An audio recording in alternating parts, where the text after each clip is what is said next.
लकतोशा खास से। आपको क्या लगता है कि 6 फुट का कद होगा, गोरा चिट्टा रंग होगा, लैमोजीन से उतरेंगे, स्टाइलिश ड्रेसअप हुए होंगे, आपकी लुक्स बड़ी अच्छी होंगी तो आप हीरो हैं? नहीं, हीरो का बहुत ऊंचा मेयार होता है। हीरो आप अपनी सफ़ात से बनते हैं। वैसे तो अल्लामा इकबाल ने एक मर्द की सफ़ात बहुत अच्छे से बयान की है तुलुए इस्लाम में, लेकिन इस वक्त मैं एक फ़िलोसॉफ़िकल डेप्थ की बात नहीं करना चाहती।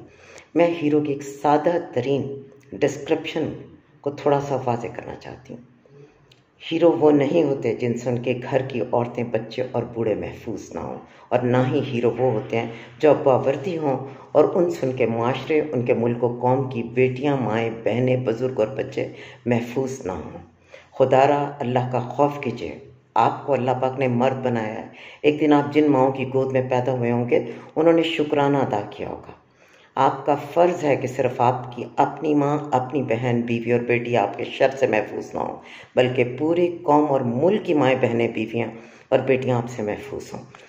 आप दिफा के नाम पर किसी सूरत, खा आप प्रोटेक्शन के नाम पर, आप अपनी कौम की किसी बेटी, बच्ची, बच्चे या बुजुर्ग को बेहुरमत नहीं कर सकते।